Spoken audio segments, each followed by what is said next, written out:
You listen to Dian on the beat.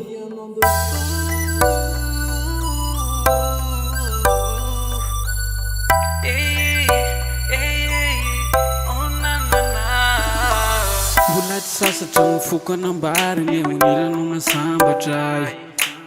pipakala fa ianao fonany anjara tsy niova fanatokanao ay ze sany teny hoe tsy ho ay ianao mialamaina fotsiny izy ireo sasapona zay tsy tia izy ireo ihany moleo tsy mila fe tsy mibabonao idianao tsy vadikay miredareda loatra fitiavako anao manafananatiko ao fa tono zaza tsy matokana ianao nampianatra mindra ka iantahanta eo anilana fony mafiorina fitiavako tsy findra miko anao ny foko sy ny amiko rehetra ho tsapanao fianao no tiako hitetra eo anilanao tsisy fepetra zay anakino antopisiko le antokana ny tiavako teto tany ianaranao akampoko idianao fona na mangidina mamy votokana ho atsy soloko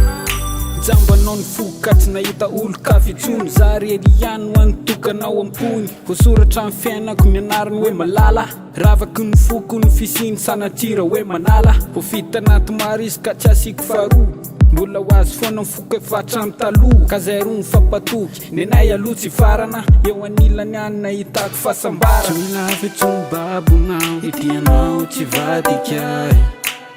miredareda loatra fitiavako anao manafananatiko ao fa tono zaza tsy matokana ianao nampianatra mindra ka iantahanta eo anilana fony mafiorina fitiavako tsy findra miko anao ny foko sy ny amiko rehetra ho tsapanao fianao no tiako hitetra eo anilanao tsisy fepetra zay anakino antopisiko le antokana ny tiavako teto tany ianaranao akampoko idianao fona na mangidina mamy votokana ho atsy soloko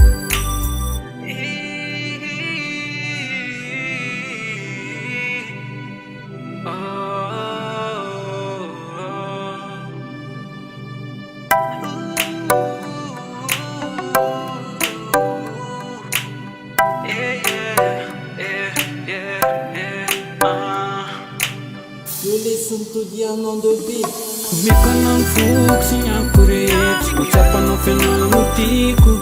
hitetra eo anilanao tsisy fepetra zay anakino antopisiko le antokana ny tiavako teto tany ianaranao akampoko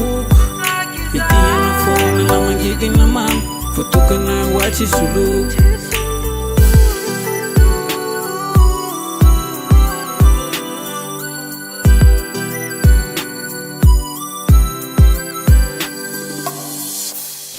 nefa vita mbola be koreto izana taleta mipetraka tsy malaina navizana tsy mijany tsona